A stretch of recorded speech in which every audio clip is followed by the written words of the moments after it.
My mother-in-law rewrote the wedding seating chart to erase my family. The venue kept the original. The photograph on the counter. My name is Claire Bennett, and I was 34 years old, the year I learned that the woman I had called family for 11 years had spent most of that time deciding who deserved to be seen. I found the seating chart on a Tuesday in April, folded into quarters and tucked inside a manila envelope that had been sitting in my mother-in-law's kitchen since our wedding 6 years earlier. I wasn't looking for it. I was looking for a casserole dish. Patricia had asked me to come by and pick up a few things before she and Robert left for Florida, and I'd said yes the way I always said yes, because saying yes to Patricia was easier than the alternative. I was standing at her kitchen counter, sorting through a drawer of old recipe cards, when the envelope slid out from underneath a stack of expired coupons. I almost didn't open it. I want to be honest about that. Some part of me, some old, tired part that had learned to leave things alone in that house, told me to just put it back. But I had spent 6 years wondering about a handful of empty chairs at my own wedding reception, and curiosity, once it wakes up, does not go back to sleep easily. Inside the envelope was a single sheet of paper, printed in a clean, confident font with a header that read Hayes Bennett Wedding Final Seating Arrangement. I recognized the table numbers. I recognized the names of Daniel's cousins, his aunts, his father's old golfing friends. What I did not recognize at first was the absence. My father's name was not on it. My sister's name was not on it.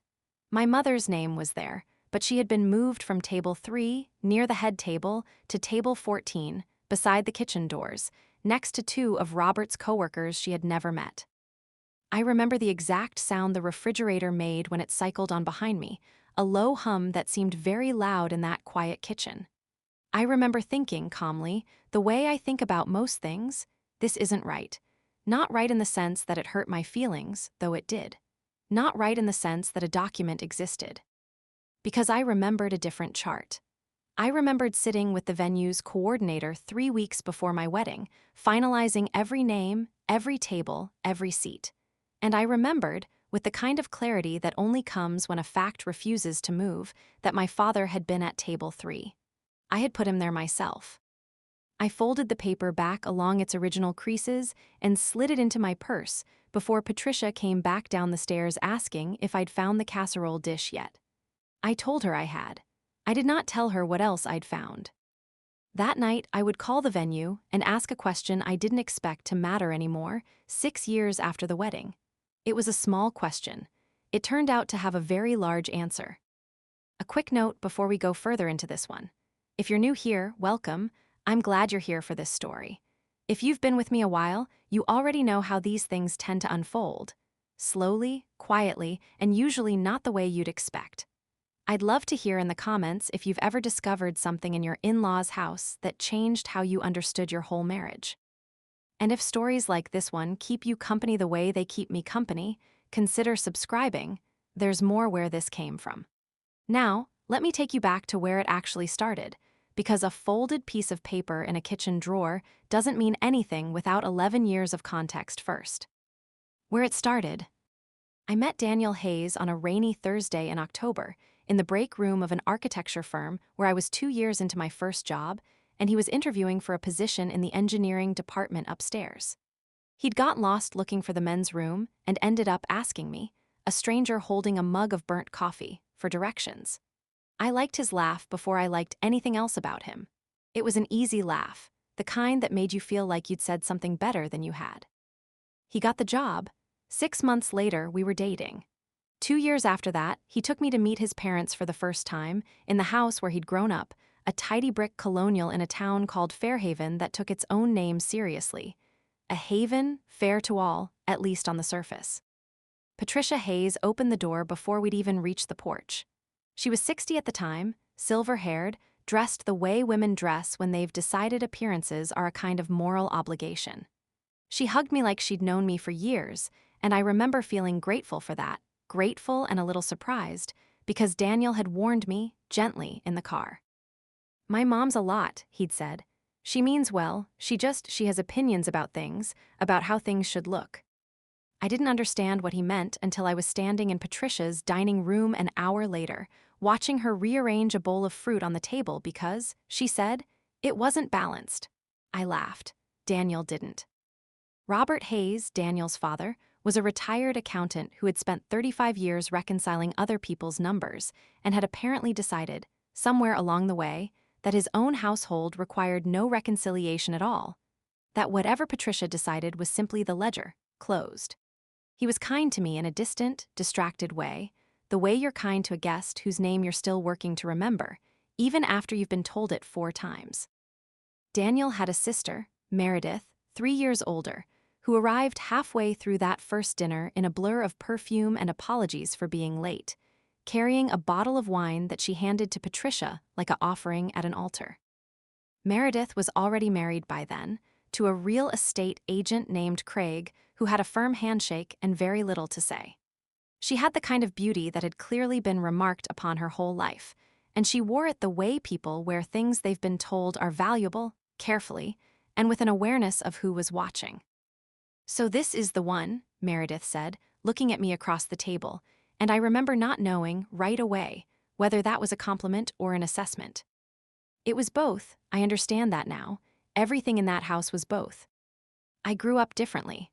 My father, Frank Bennett, spent 28 years as a firefighter in the same small city where I was born, and my mother, Susan, was an ICU nurse for just as long. We didn't have a dining room with a fruit bowl that needed balancing. We had a kitchen table with a wobbly leg that my father meant to fix for 15 years and never did. And it never occurred to any of us that this was a flaw worth correcting, because the table held our elbows and our dinners, and our arguments just fine as it was. I had one sister, Olivia, 5 years younger, who became a 2nd-grade teacher and who has never once in her life pretended to be anything other than exactly what she is. Olivia liked Daniel from the moment she met him. She did not, from the moment she met her, like Patricia. She looked at my shoes. Olivia told me after that first Thanksgiving at the Hayes house, the one where I brought my new boyfriend's family into contact with mine for the first time. She looked at my shoes, and then she looked at Meredith's shoes, and I watched her do the math. I told Olivia she was imagining things.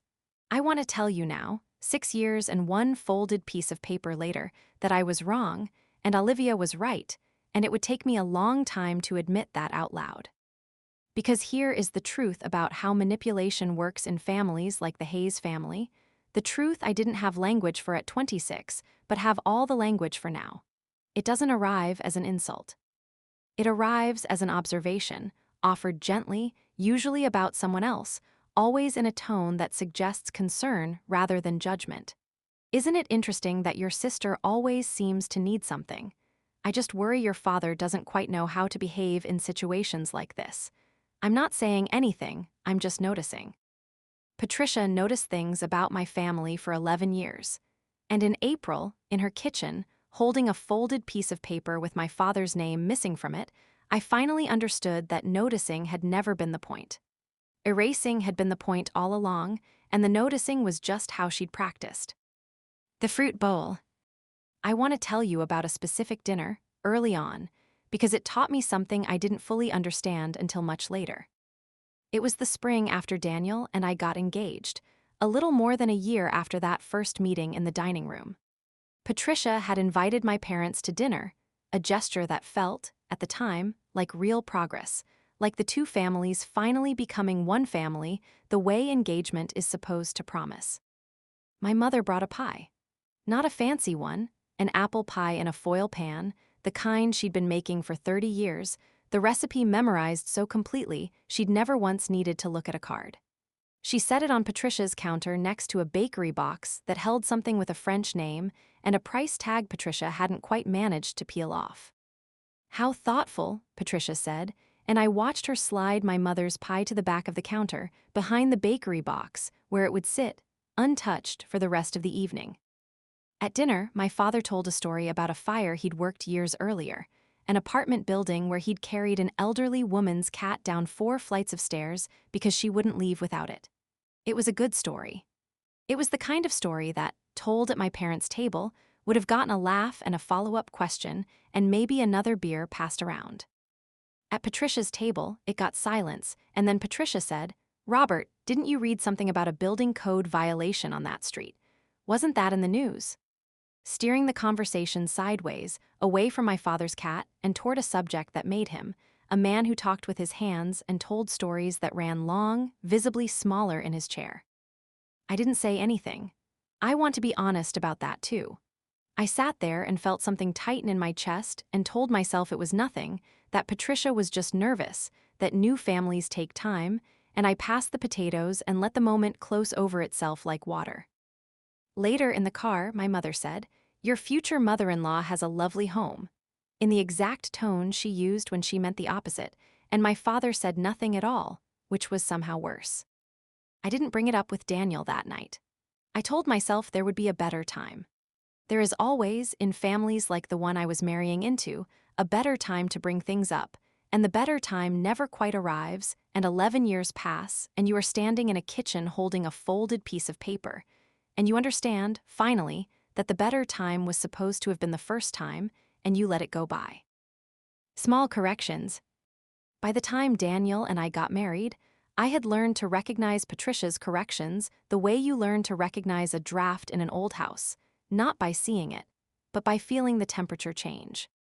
She corrected the flowers I chose for the rehearsal dinner, quietly replacing my order with a different florist, because Diane does such lovely work and she already owes me a favor. She corrected the guest list twice, adding 6 names from Robert's old firm that I'd never heard mentioned before, then acting surprised when I asked who they were. She corrected, more than once, the way I described my own job, architectural drafter, became, in her retelling to her friends, "She works with Daniel's firm," a description that managed to be both smaller and less true. None of it on its own was a fight worth having. That was the design of it, I think now. Each correction was small enough to swallow, and a marriage, a life, is made of 10,000 small moments, and you cannot spend all 10,000 of them arguing about a florist. Daniel noticed some of it. He is not a blind man, and he did not marry me because he wanted a quiet life of pretending not to see things. But Daniel had grown up inside his mother's corrections, the way a tree grows around a fence post, bending to accommodate something he'd stopped noticing was even there. "That's just how she is," he told me once early on when I mentioned, carefully, gently, the way you learn to mention things in a new relationship, that his mother had rearranged the appetizer table at my cousin's baby shower without asking. "She likes things a certain way. It's not about you." I believed him mostly for a long time. I want to say that plainly, because I think people watching a story like this one sometimes wonder how a grown, capable woman could fail to see a pattern for so many years. The answer is that the pattern was built, deliberately or not, to be invisible from any single angle. You only see it in aggregate. You only see it when you finally lay all the pieces side by side, which is exactly what I would eventually do, at my kitchen table, with a folder that grew thicker every month for almost a year. But that comes later. First, the wedding. The guest list. We got married on the second Saturday of June, at a venue called the Weatherstone Estate, a converted farmhouse 40 minutes outside the city with a stone patio, and a view of a pond that made every photograph look like it belonged in a magazine. I chose it myself, without Patricia, on a rare weekend when she and Robert were traveling. I remember feeling, walking the grounds with the coordinator, a woman named Denise Ackheffer, a rare sense of ownership over my own wedding day. I would hold onto that feeling for a long time without understanding how important it would turn out to be. Denise was in her mid-40s, sharp-eyed, unhurried, the kind of person who had clearly spent 20 years absorbing other families' chaos without ever once raising her voice about it. She walked me through the process, menu tastings, timeline drafts, the seating chart, with the calm patience of someone who had learned that weddings were rarely about the wedding. "Some families need extra time on the seating," she told me, the first time we sat down with a blank floor plan between us. "It's usually not really about the tables." I laughed at the time. I didn't yet understand how right she was. The final seating chart took 3 drafts and notably 3 meetings, the last of which happened 3 weeks before the wedding, in Denise's small office at the venue, just the two of us and a laptop and a printed floor plan I marked up in pen. My father at table 3, close to the head table, beside my mother's sister and her husband. My mother beside him. Olivia at table 5, with Daniel's cousin Tyler and his girlfriend at the time, a pairing that made sense because they were close in age, and Tyler had a good sense of humor about being seated with the bride's family instead of the groom's. I remember Denise saving the file, printing 2 copies, handing me one and keeping one in a binder she called, without irony, the wedding Bible. I remember thinking the matter was closed. I did not know, that afternoon, that a second version of that chart would exist within the year, and that it would take me 6 more years to learn its name. The wedding day. I will not tell you the wedding day was ruined, because it wasn't, not entirely, and I think that's important to say plainly, because so much of this story is about things that happened quietly, underneath a day that otherwise looked, in every photograph, like happiness. The ceremony was lovely. Daniel cried when I came down the aisle, which surprised both of us, and my father walked me the last 20 feet with his hand shaking slightly against my arm, the same hand that had once carried a stranger's cat down 4 flights of a burning building, now unsteady over something so much smaller and so much larger at once. The trouble started at the reception, in the gap between the ceremony ending and the doors to the tent opening, when I went looking for my parents and couldn't find them at table 3. I found them, instead, at table 14, near the kitchen doors, seated beside 2 men I recognized vaguely as former colleagues of Robert's, men my father had never met and would spend the next 4 hours making stilted small talk with about a 401k rollover neither of them cared about. My mother was seated beside a woman she'd never been introduced to, a plate of untouched bread in front of her, looking the way she looks when she's decided not to make a scene at someone else's expense. I remember standing at the edge of the tent, still in my dress, still holding a bouquet that was starting to wilt in the June heat, feeling something drop in my stomach that I didn't have a name for yet. I found Denise near the bar. "Something's wrong with the seating," I told her. "My parents are at the wrong table." She frowned, pulled out her binder, the one with the original chart, the one we'd finalized 3 weeks earlier, and compared it to the printed cards on the tables. "This isn't the chart we finalized," she said, and I remember the particular quiet in her voice, the sound of a professional noticing something she wasn't going to say out loud in front of 120 guests. "Someone changed it," I said. "Someone submitted an updated version to my assistant 2 days ago," Denise said. "It came through the family email thread. I assumed it was an approved change." She looked at me carefully. "It wasn't approved by you." I want to tell you I confronted someone right there, in my dress, at my own wedding, but that isn't what happened, and it isn't the kind of person I am, then or now. What happened is that I looked across the tent and saw Patricia adjusting a centerpiece at table 3. The table that now held, instead of my parents, 2 of Robert's old golfing friends and their wives. And I understood, with a clarity that arrived all at once and then sat in my chest for the rest of the night, exactly whose hands had made this change.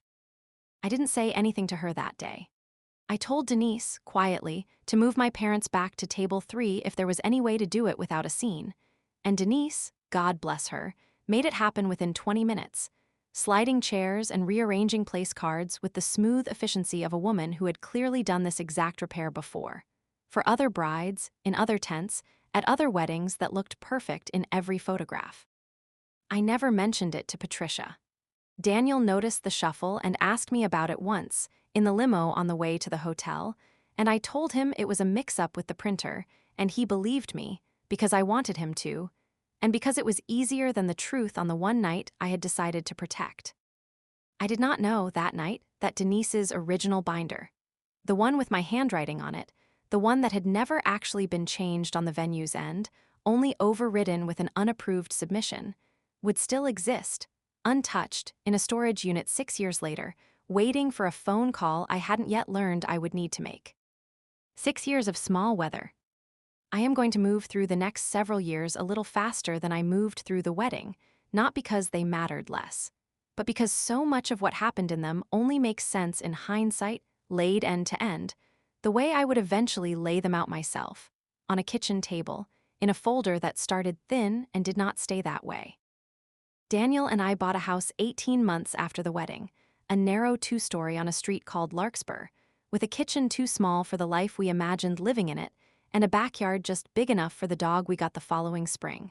A scruffy rescue mutt named Biscuit, who Daniel's mother declared, on first meeting, "Not what I pictured for you too." As though our dog were an item on a registry, she'd expected us to choose more carefully. We had our first child, a daughter named Josephine, 3 years into the marriage.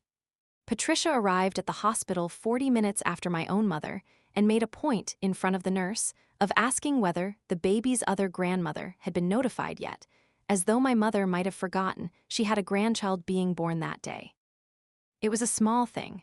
It was always small things. I want you to understand that the accumulation is the entire point of this story, that no single sentence Patricia ever said to me would sound, on its own, like cruelty. It was only in the pile, months later, that the pile finally looked like what it was.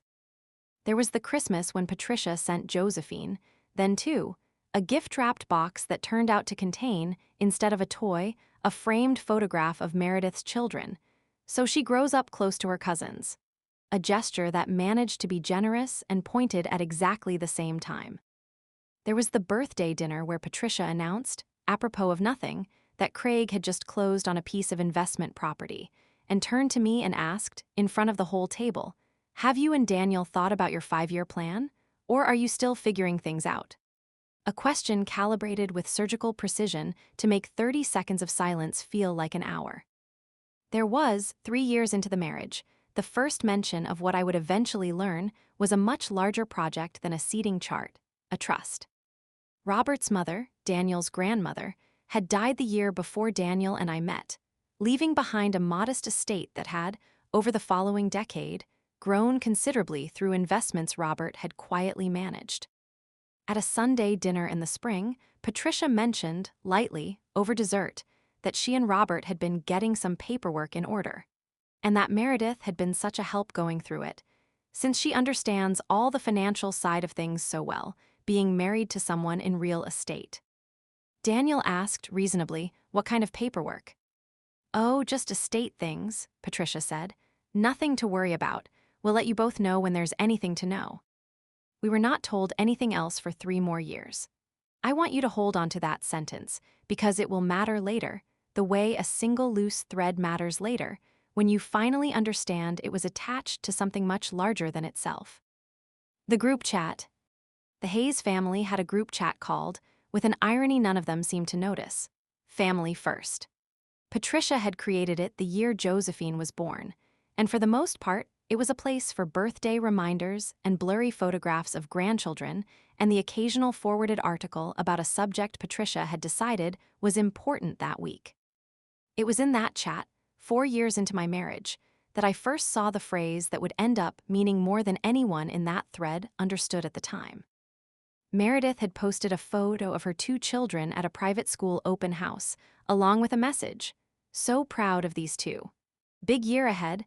Thank you, Mom and Dad, for everything you've done to help make this possible for the kids' future."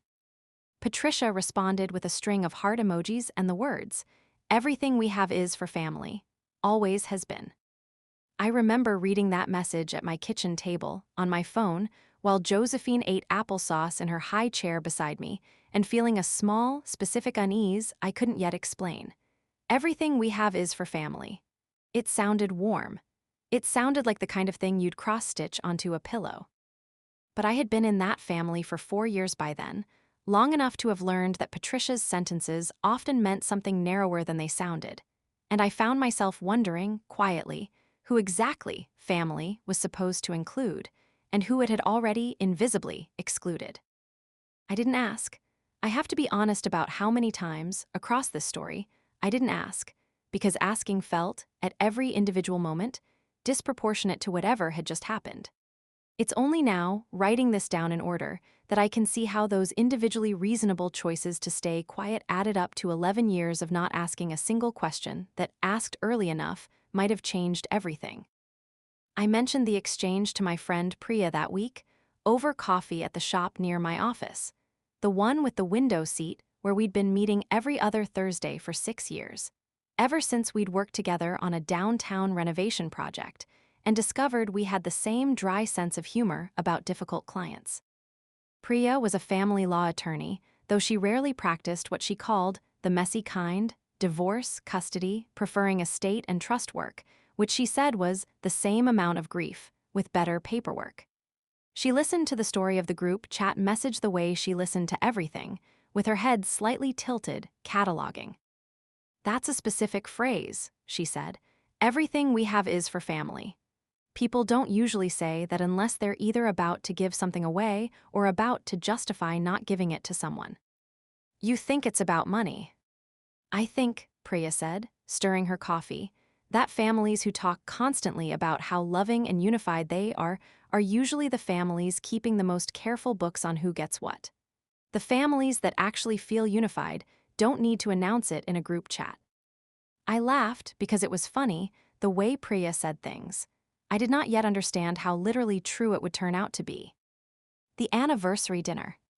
5 years into the marriage, Patricia planned what she called a milestone dinner to celebrate Robert's retirement and, unofficially, the 5th anniversary of Daniel's and my wedding, though she never actually said the word anniversary out loud, framing the whole evening instead around Robert. It was held at a restaurant downtown, the kind with white tablecloths and a wine list longer than the menu, and it was, on its surface, a lovely evening. 22 people, most of the extended Hayes family, my parents included this time.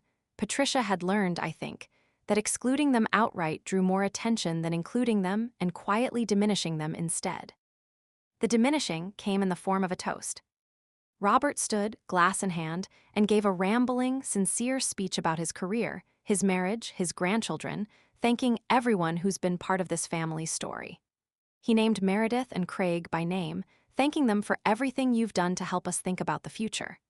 He named Daniel and me by name too, thanking us for Josephine, the light of our lives. He did not mention my parents once. Not by name, not by reference, not in the long list of people who had been part of this family's story for going on 6 years by then. I watched my father's face during that toast. He didn't say anything. He clapped, politely, when everyone else clapped, and reached for his wine, and I saw, in the particular set of his jaw, the same expression he'd worn at that very first dinner years earlier, the night his cat story had been quietly redirected into a conversation about building codes. A man learning, again, that he was a guest in a room that had already decided, long before he arrived, exactly how much space he was allowed to take up. In the car afterward, my mother said, "It was a lovely dinner," in that same specific tone, and this time I didn't let it pass. "It wasn't," I said. "You know it wasn't." My mother looked out the window for a long moment. "We're not the ones they're proud of, sweetheart," she said, finally. "I figured that out a while ago. I just didn't see the point in making you choose." I want to tell you that was the moment everything changed, but it wasn't, not yet.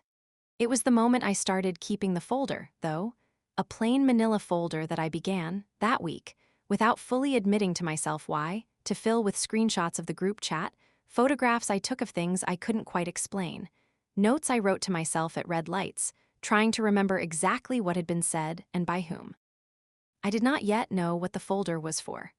I only knew that I had stopped trusting my own memory to hold the pattern by itself, and that some quiet, patient part of me had decided the pattern needed to be written down. The trust. It was Priya, 6 months after the anniversary dinner, who first used the word that would eventually crack the whole thing open. We were at our usual coffee shop, and I'd mentioned, almost as an afterthought, that Patricia had brought up the estate paperwork again at a recent dinner. This time saying that Meredith and Craig have been such a help getting everything organized, and that we'll want Daniel to come by soon and sign a few things, just formalities. "What kind of things?" Priya asked. "I don't know, Daniel didn't ask. I think he's tired of asking and getting nothing." "Has anyone shown either of you an actual document? A trust agreement, a will, anything with a lawyer's letterhead on it?" I said no. In 6 years, I said, we'd heard about the estate perhaps a dozen times, always in vague, warm language. "Everything we have is for family. We'll take care of you both, nothing to worry about, and never once seen a single page of paper." Priya set down her coffee cup carefully, the way she did when she was about to say something she wanted me to actually hear. Claire, I want to be careful here, because I don't know your in-laws and I don't want to tell you a story about your own family that isn't true. But in my experience, when a family talks about a trust constantly and shows no one any paperwork for 6 years, running the finances entirely through one adult child who happens to be married to someone in real estate, that's not always nothing. Sometimes it's exactly nothing, and the parents are just private people. But sometimes it's the exact structure of a family quietly deciding, one small decision at a time, who the money is actually for, long before anyone's forced to say so out loud.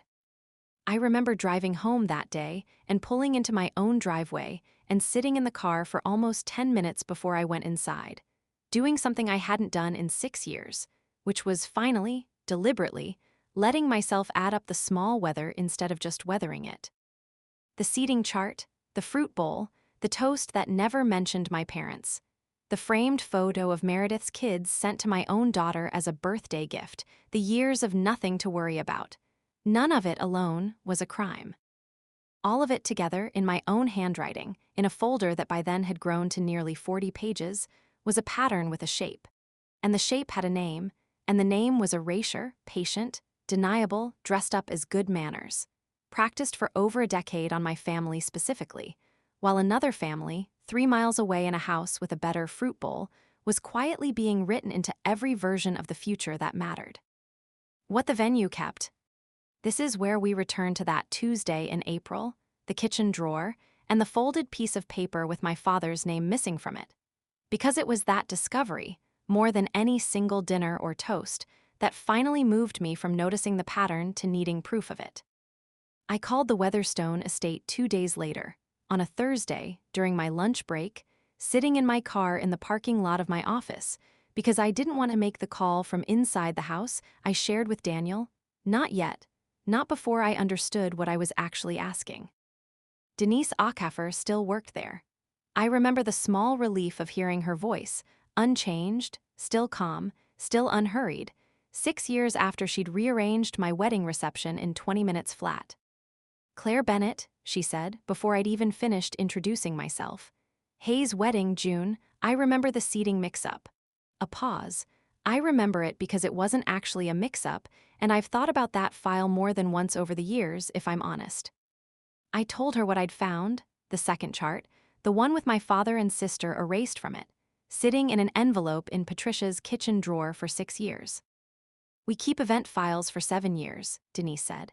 Contractual requirement, mostly for liability, but it works out well for exactly this kind of situation. I still have your file.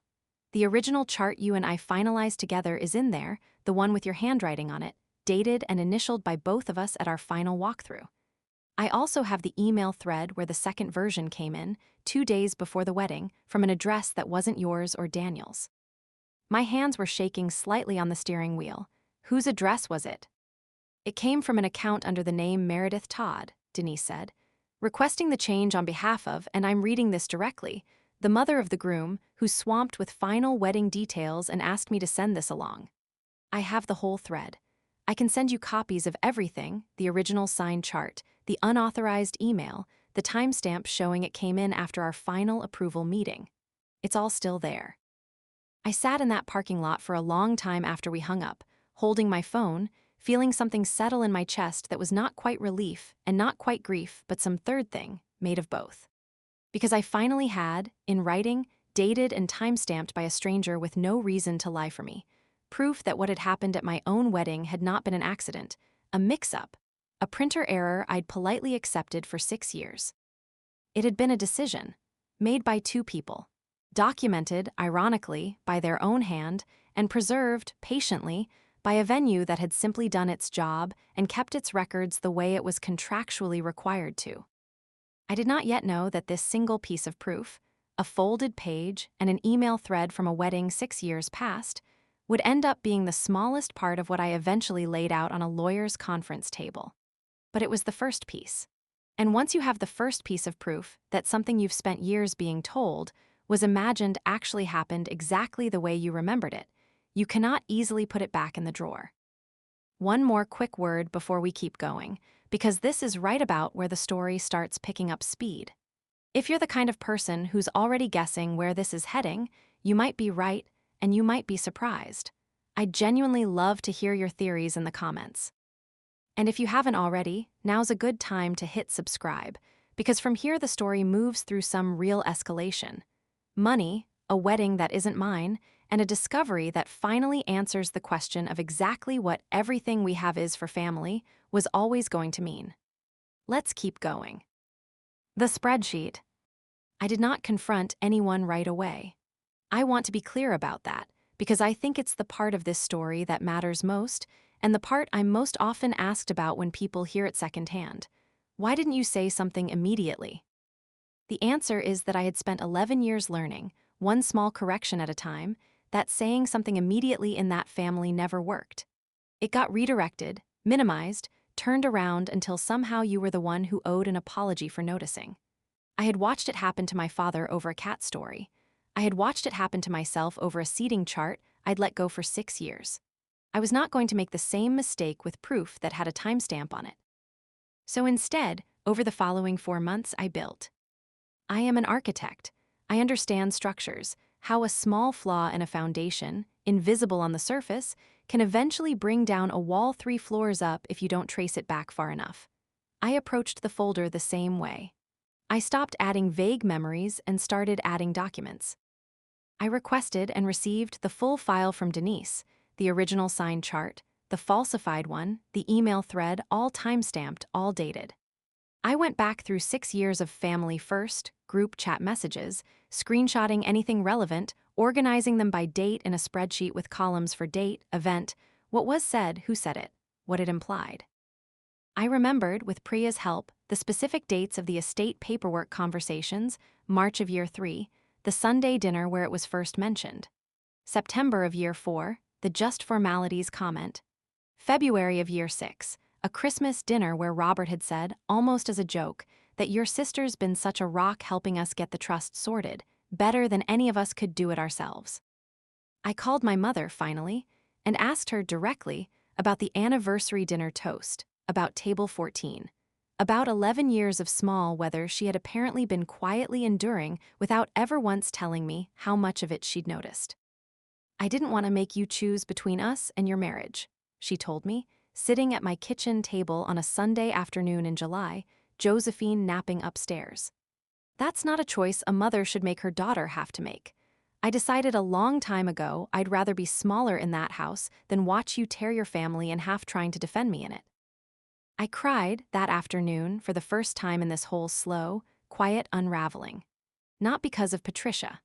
Because of my mother, because of 11 years of a woman quietly shrinking herself at other people's tables so that her daughter wouldn't have to choose, and because I hadn't noticed her doing it, not really, not until I finally had a spreadsheet forcing me to look at the whole shape of it at once. The voice memo. The single most important piece of evidence I collected did not come from a document at all. It came from Meredith, on an ordinary Tuesday evening, over the phone, and it existed because of a habit I'd picked up 8 months earlier, after a work call went sideways over a miscommunication. I had started quietly, recording certain phone calls for my own records, a habit Priya had actually recommended, since our state allowed one-party consent, and she said dryly, "You'd be amazed what people say when they think no one's keeping score."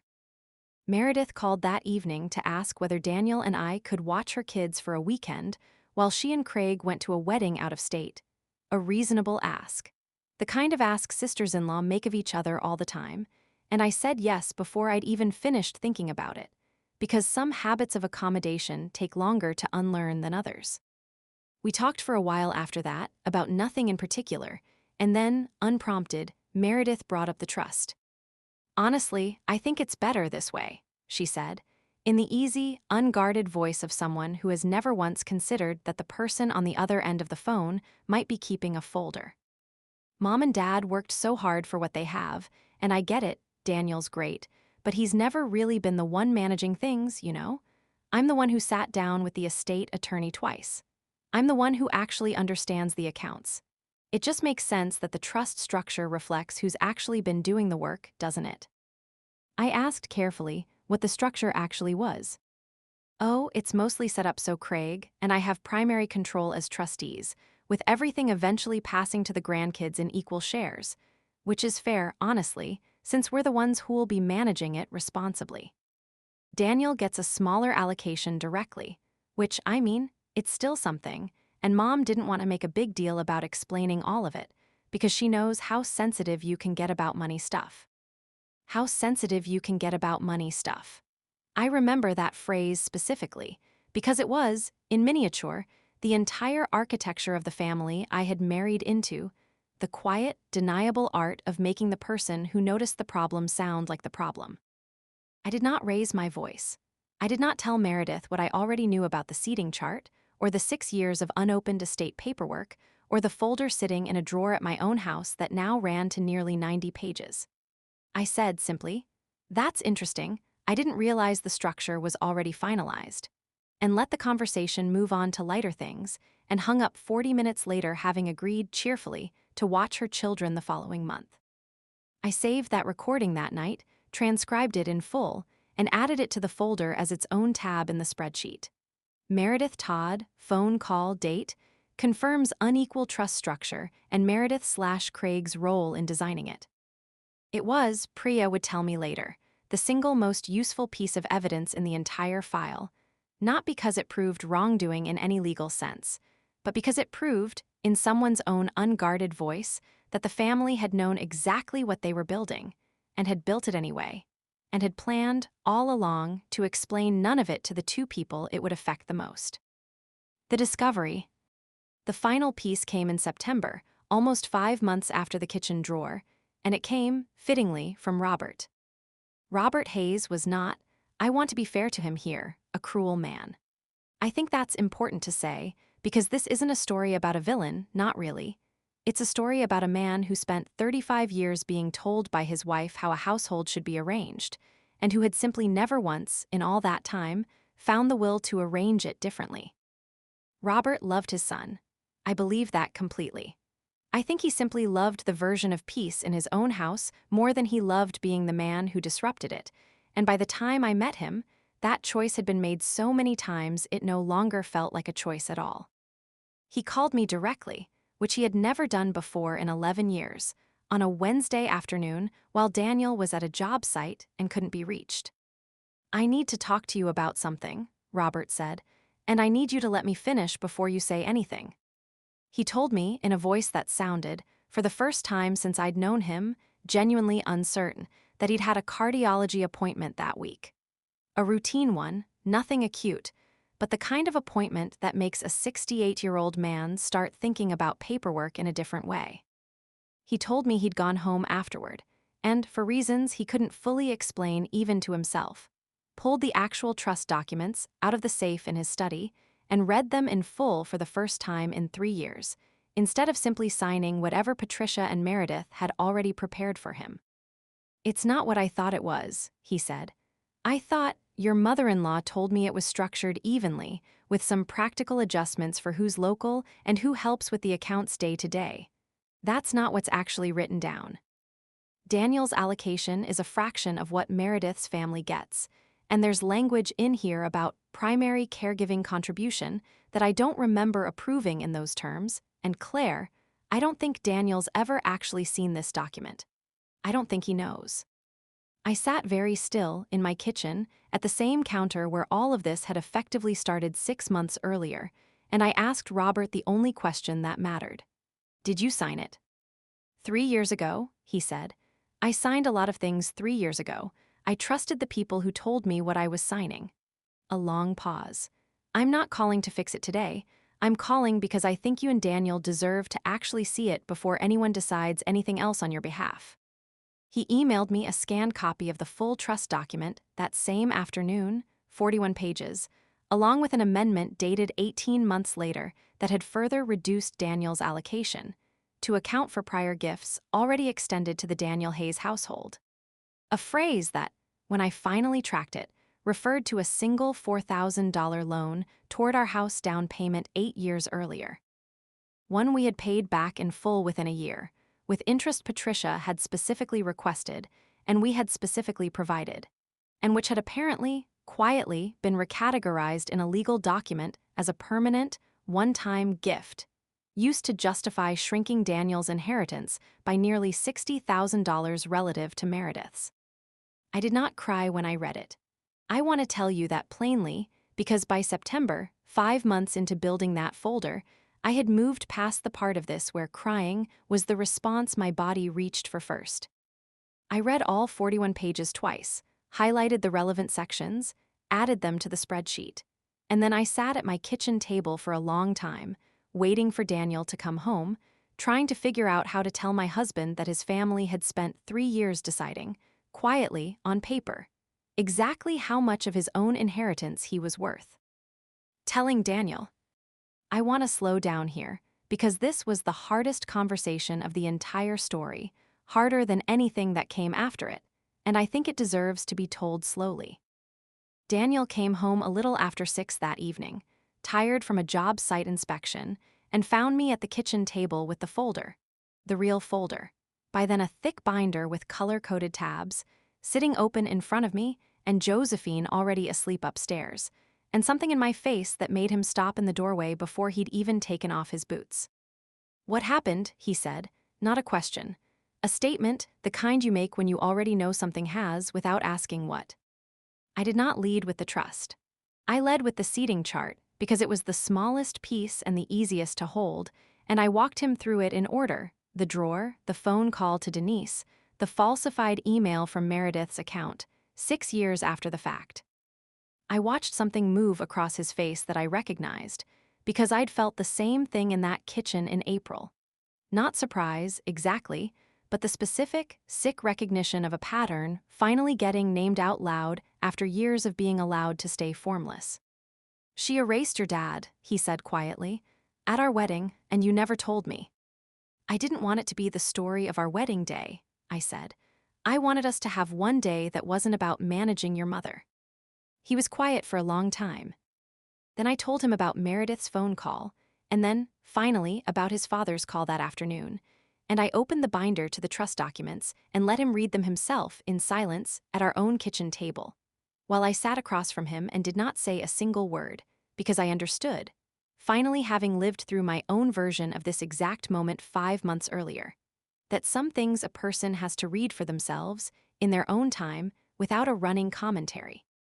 It took him almost 40 minutes to finish all 41 pages plus the amendment. When he finally looked up, his eyes were wet, and his voice, when it came, was not angry. It was smaller than that, and somehow harder to hear. $60,000, he said, for a loan we paid back, with interest. She had us pay her interest on money she was already planning to subtract from what I'd get anyway. He shook his head slowly. The seating chart. God, Claire, the seating chart, that was 6 years ago. She's been doing this the whole time, hasn't she? The whole time we've been married. I think so, I said. I think it's older than us, actually. I think it's just the way that house has always worked, and we walked into the middle of a pattern that started before either of us existed. Daniel didn't say much else that night. He sat with the binder for a long time after I went up to check on Josephine, and when I came back down, he'd added a single sticky note to the front cover in his own handwriting that read simply, "Not imagined." I still have that binder. The sticky note is still on it. The decision. We did not act immediately. I want to be honest about how long the next part took, because I think there's a version of this story that would skip straight to a dramatic confrontation, and that isn't what happened, and it isn't what I'd recommend to anyone living through something similar. We spent 3 weeks, first, simply sitting with it, talking in low voices after Josephine went to bed. Some nights arguing about nothing related to any of this at all, because that's what grief does to a marriage. It leaks sideways into arguments about dishes and schedules that were never really about dishes and schedules. We went together to see a therapist named Dr. Lena Marsh, a soft-spoken woman in her 50s who specialized, her website said, in family systems and inherited patterns, and who listened to the whole 11-year shape of it without once looking surprised. The thing I want you both to understand, Dr. Marsh told us in our 3rd session, is that you're not just deciding how to respond to a trust document. You're deciding, for the first time in this marriage, whether you're going to let one household's rules keep operating inside your household. That's a bigger decision than any single confrontation. The confrontation is just the moment it becomes visible. We talked to Priya, formally this time in her office instead of over coffee, laying the full binder on her conference table. She read through it for the better part of 2 hours, mostly in silence, occasionally asking a clarifying question, and when she finally looked up, her expression was the careful, measured one she used, I imagine, with actual clients rather than friends. Legally, she said, this is complicated because most of it isn't illegal. Parents are allowed to leave unequal inheritances.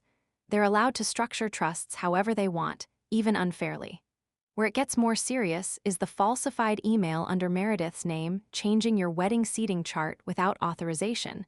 That's a specific, documented act of deception, even if the damages are more emotional than financial.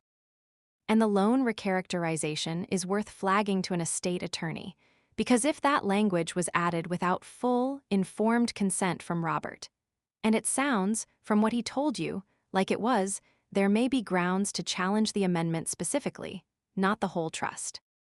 So what do we actually do? Daniel asked. That, Priya said, depends less on what's legally available to you and more on what kind of family you actually want to keep having dinner with. I can help you protect yourselves financially and legally. I can't tell you whether you want a relationship with these people afterward. Only you two can decide that part. We talked to Ben Ostrowski, my mentor at the architecture firm, a man in his 50s who had, over a decade of quiet lunches, become something like a professional father figure to me. I told him a shortened version of the story one afternoon, mostly because I needed to say it out loud to someone whose only stake in it was caring about me. You know what I always tell junior architects who find a flaw deep in a foundation, Ben said, long after the building's already occupied. What? You don't yell about it in the lobby. You document exactly what you found, you show the owner privately, and you let the evidence do the talking, because evidence doesn't need you to raise your voice to be convincing. People only start yelling when they don't trust their own proof. I thought about that a great deal over the following weeks as Daniel and I decided, together, what we actually wanted to do. We decided against a lawsuit, at least for the moment. Priya helped us understand that challenging a living trust while both parents were alive was a slow, expensive, relationship-ending process, and neither of us wanted that as a first move, not while there was still a chance, however small, of an honest conversation instead. We decided instead on something quieter and, in its way, more permanent. We would present what we knew, fully, calmly, once, without ambush and without apology, at a moment when it could not be redirected into a conversation about someone else's building codes. And then, regardless of how that conversation went, we would begin building a version of our life that no longer depended on that family's approval, or its money, or its version of what our marriage was allowed to look like. I don't need her to apologize, I told Daniel, the night we finally landed on that plan. I don't think she's capable of it, honestly, not really. I just need us to stop pretending for one more year that none of this happened. Preparation. Over the following 2 months, we did the quiet, unglamorous work that this kind of decision actually requires. The work that doesn't make for dramatic television, but that Priya insisted mattered more than any single confrontation ever would. We met with an estate attorney of our own, a colleague of Priya's named Farah Whitcomb, who reviewed the trust documents and confirmed what Priya had already suspected, that the loan recharacterization amendment, in particular, had been drafted and filed by the same estate attorney Meredith had been so helpful in coordinating, and that Robert's signature on it had come 11 days after a single 20-minute meeting with no independent counsel present on his side at all. Farah drafted, on our behalf, a formal letter, not a lawsuit, just a documented request asking that Robert's most recent amendment be reviewed with independent counsel, given the questions around informed consent before it was treated as final. We opened, separately from any joint account Patricia had ever had visibility into, a new savings account in both our names, and began, for the first time in 8 years of marriage, building a financial plan that did not quietly assume a future inheritance would eventually smooth over whatever gaps we hadn't closed ourselves. Daniel picked up a certification course at work that came with a modest raise. I took on 2 additional freelance projects. It was not dramatic. It was the kind of quiet, deliberate rebuilding that doesn't look like much from the outside and changes everything from the inside. We updated our own will, naming guardians for Josephine who were not, for the first time since we drafted the original document, automatically assumed to be Daniel's parents by default. We had a long, difficult conversation with my parents, finally, laying out everything, and my father cried quietly at his own kitchen table, not over the money. My parents had never had much and had never expected any, but over the seating chart, over 6 years of believing he'd imagined an insult that had, in fact, been engineered by 2 specific people with a printer and an unauthorized email account. "You didn't imagine it," I told him. "None of it. I have the paperwork now. I have all of it." "I know you do, sweetheart," he said. "I think that's the part that actually matters." We decided together on the moment. Not Thanksgiving, too loaded, too easily reframed afterward as ruining the holiday. Not a birthday. We chose instead an ordinary Sunday dinner at Patricia and Robert's house in November, the kind of low-stakes gathering that would make it hardest afterward for anyone to claim we'd ambushed a celebration. Robert knew it was coming. He had, in his own way, been the one to open the door to it. Patricia and Meredith did not. The confrontation. I remember the smell of Patricia's kitchen that Sunday, roast chicken, rosemary, the specific candle she always burned in the fall that she called, without irony, autumn harvest. I remember Josephine, 4 years old by then, coloring quietly at the kids' table with Meredith's children while the adults finished dinner. And I remember thinking, with a strange, calm clarity, that this would likely be one of the last meals my daughter ever ate in that house, feeling like it was simply a grandmother's kitchen and nothing more complicated than that. We waited until the plates were cleared. I had asked Robert, privately beforehand, only for his agreement that he wouldn't intervene to soften what was coming. Not out of hostility toward him, but because I understood, by then, that a room only changes when the person who usually manages its temperature stops managing it, even for one evening. I brought the binder. I had debated with Priya whether to bring physical documents at all, and she'd said, simply, "People can argue with your memory. It's much harder to argue with a printed email with a timestamp on it." "I need to say some things," I said, when the table had gone quiet, "and I need everyone to actually let me finish, because I've spent 11 years not finishing sentences in this house, and tonight I'm going to finish them." Patricia's expression did the thing I'd watched it do 100 times before, a small, practiced tightening, the beginning of a redirect. "Claire, if this is about." "I'm going to finish," I said, quietly, and something in my voice. I think some new flatness that hadn't been there in 11 years of dinners made her actually stop. I opened the binder to the first tab. I told them about the drawer, the folded seating chart, the 6 years I'd spent believing a printer had made a mistake at my own wedding.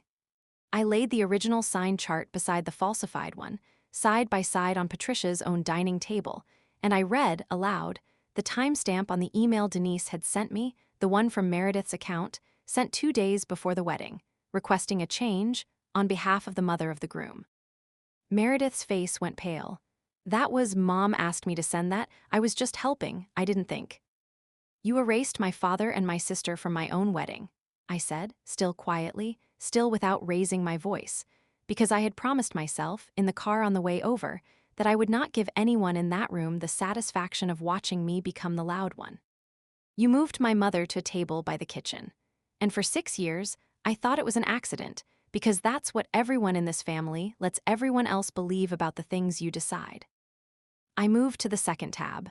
The trust, the 41 pages, the amendment, the loan we had repaid in full, with interest, quietly recategorized as a permanent gift used to justify a $60,000 gap between what Daniel would inherit and what Meredith would.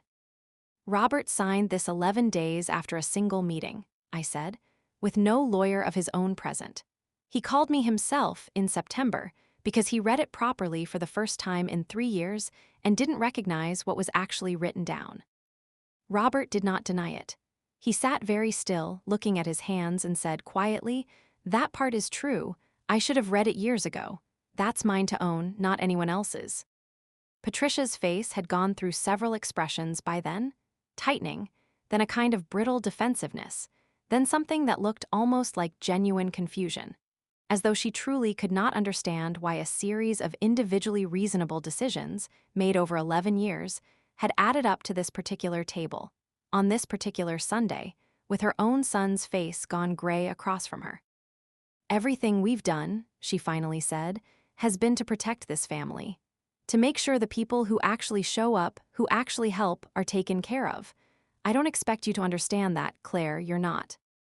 "I'm not what?" I asked, still calm, still not raising my voice, though something in my chest had gone very tight and very still. "You're not from this family," Patricia said. "Not originally, I don't mean that unkindly." I let that sit in the room for a long moment before I answered, because I wanted everyone at that table to hear exactly what she just said, unedited, without me softening it for her the way I had softened 100 smaller versions of the same sentence for 11 years. "I've been in this family for 11 years, I said. "I gave you a granddaughter. I sat at this table for every holiday you invited me to, and the entire time you were deciding, quietly on paper, in emails sent under someone else's name, exactly how much space I was allowed to take up in a family I thought I'd actually joined." I closed the binder. "I didn't need your love to keep coming to your table, Patricia. I just needed you to stop rewriting who was allowed to be at it." That was the line. I hadn't planned it, not exactly, though some early version of it had been living in my chest for months by then, forming itself slowly the way a thesis forms out of 11 years of evidence instead of arriving all at once. I said it once, quietly, at that table, and then I did not repeat it, because I understood, even in that moment, that the truest things only need saying once if you've said them right. No one spoke for a long time after that. Josephine, at the kids' table, asked loudly whether there was more pie, and the ordinary interruption of a 4-year-old's voice was, somehow, the thing that finally let the room breathe again. What happened after? I would love to tell you that Patricia apologized that night, fully and cleanly, the way a movie version of this story would resolve. She did not. I think that's important to say honestly, because so many stories like this one promise a tidy ending, and real families, in my experience, rarely deliver one. What happened in the weeks after that dinner was messier and, in its own way, more honest than a clean apology would have been. Robert called Daniel 2 days later and asked, quietly, for the name of an independent estate attorney, saying only, "I want to look at this again properly, on my own, without anyone standing over my shoulder telling me what it means." He met with Farah Whitcomb the following month, alone. And 6 weeks after that, the loan recharacterization amendment was formally revised, restoring roughly $40,000 of the $60,000 gap, with Robert telling Daniel, on the phone, in a voice that cracked slightly in the middle of the sentence, "I can't undo every year I didn't ask questions. I can undo this part." Meredith did not apologize for the wedding directly, not in those words. What she did, 3 months later, was show up at our house unannounced on a Saturday afternoon, sit in our kitchen, the same kitchen where Daniel had once written "not imagined" on a sticky note, and say, haltingly, "I sent that email because Mom asked me to, and I didn't think about what it actually meant, and I've thought about it a lot since Sunday, and I'm sorry."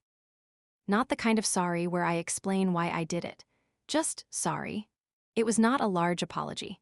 It was not, I think, the beginning of a close friendship between us.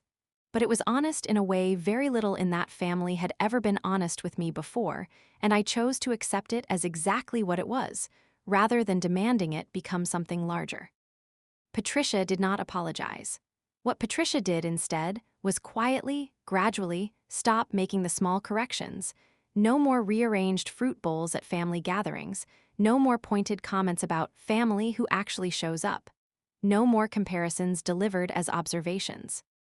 I don't know, to this day, whether that came from genuine reflection or simply from the practical understanding that the family had, for the first time in 11 years, a folder, a spreadsheet, and a daughter-in-law who was no longer willing to let silence do the work of managing her own dignity.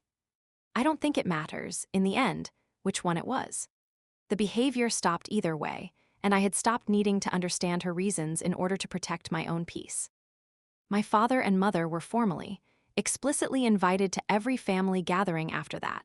Seated, always, near the center of whatever table existed, and my mother, 6 months later, at a Christmas dinner, told me quietly in the kitchen that it was the first year in a decade she hadn't spent the drive home crying in the passenger seat. "I'm not there yet," she said. "I don't think I'll ever fully trust that house again, but I'm not disappearing in it anymore either. That's something." "That's a lot, actually," I told her. "That's most of it." Long-term resolution. It has been 3 years now since that Sunday dinner, and I want to tell you honestly that the relationship with Patricia remains, to this day, careful rather than warm. We see each other at holidays. She is, by all appearances, a doting grandmother to Josephine and to the son Daniel and I had 2 years ago, a boy named Theo who has never once, in his short life, been compared unfavorably to anyone's cousins, at least not within my hearing. But there is a formality between Patricia and me now that I don't think will ever fully soften, and I have made peace with that. Some doors, once you've seen clearly what's actually on the other side of them, simply don't close all the way back to how they used to sit. Robert and I talk more than we used to, oddly enough, not often, but genuinely, usually on the phone, usually about small things, and once, a year after that dinner, about the specific weight of realizing, late in life, how many small decisions you let someone else make on your behalf simply because disagreement felt harder than acceptance. "I'm trying to ask more questions now," he told me. "About everything. It's a strange thing to learn at 68. Meredith and I are, at this point, something like cordial colleagues in the same family business of simply getting through holidays gracefully. Not close, not warm, but no longer quietly working against each other either. Her children and mine play together at gatherings the way cousins are supposed to, without either of us performing anything for anyone else's benefit. My parents come to every holiday now, seated at the center of the table, and my father tells his stories in full, uninterrupted, and people laugh at the parts that are actually funny, and no one redirects him toward a conversation about building codes anymore. The trust remains unequal. In the end, Priya was right. From the very beginning, that most of what Patricia and Robert had built was legally theirs to structure however they chose, and no folder, however thick, was ever going to force two living parents to divide their estate with mathematical fairness if fairness wasn't a value they'd actually chosen to hold. Daniel made peace with that faster than I expected him to. "I don't need the money to feel equal," he told me the night the final revised amendment came through. "I needed to know I hadn't imagined 11 years of being made to feel like the lesser child. Robert gave me that much, at least. That's the part I actually needed." We kept the binder. It sits still on a shelf in our home office, the sticky note still on the cover, not imagined. And every so often, when I'm looking for something else entirely, I see it there and remember exactly what it took to build it. 11 years of noticing, 6 months of documenting, one September phone call from a man finally reading his own paperwork properly for the first time in 3 years, and one quiet Sunday dinner where I finally finished every sentence I started. What remained? I think often, now, about that folded piece of paper in Patricia's kitchen drawer, and about how small a thing a seating chart actually is, a single sheet of names and numbers, meant to decide nothing more consequential than who sits near whom for 4 hours at a party. I think about how easy it would have been to leave it folded, to put it back exactly where I found it, to keep believing, for the rest of my life, that a printer had simply made a mistake once, a long time ago, at a wedding that was otherwise perfect in every photograph. I think, too, about Denise Ackefer, a woman I have spoken to perhaps 6 times in 11 years, who kept a file for 7 years because her contract required it, and who, without ever knowing the weight of what she was preserving, held on to exactly the proof I would eventually need to finally believe my own memory. I sent her flowers that November after everything with a card that said simply, "Thank you for keeping the original." She wrote back a short note that said, "That's usually the job. I'm glad it mattered this time." I did not need Patricia's love to keep coming to her table. I only needed her to stop rewriting who was allowed to be at it. And in the end, that turned out to be the truest sentence I said that whole night, the one that had been forming quietly for 11 years before I ever said it out loud, and the one I still think, 3 years later, holds the entire shape of what this story actually was. It was never about a wedding, not really. It was never even entirely about money. It was about a folded piece of paper that proved, finally, undeniably, in someone else's handwriting and someone else's timestamp, that the smallness I had spent 11 years being taught to accept as ordinary family weather had actually been a decision, made by specific people, on specific dates, that I had every right to notice, to document, and eventually, calmly, at my own pace, to refuse. The venue kept the original. In the end, so did I. Thank you so much for staying with me through this one. I know it was a long story, and I mean that as a compliment to your patience, because these things really do take time to tell honestly. If any part of this reminded you of your own family, your own version of a folded piece of paper in a drawer somewhere, I'd love to hear about it in the comments. Share this with someone who needs to know they're allowed to keep their own proof. And if you want more stories like this one, quiet, patient, no yelling, just the slow architecture of finally being believed, subscribe, and I'll see you in the next one. Thumbnail prompt style. A woman in her mid-30s standing alone in a softly lit, elegant kitchen, holding a folded piece of paper in one hand, her expression calm and unreadable rather than shocked, thoughtful, composed, caught mid-realization. Warm afternoon light through a window behind her. A faint, out-of-focus wedding photograph visible on the counter nearby. Muted, sophisticated color palette, soft golds, warm neutrals, a hint of dusty blue. No text overlay needed in the image itself, designed for a bold serif title treatment to be added separately. Emotional tone, quiet gravity, not melodrama.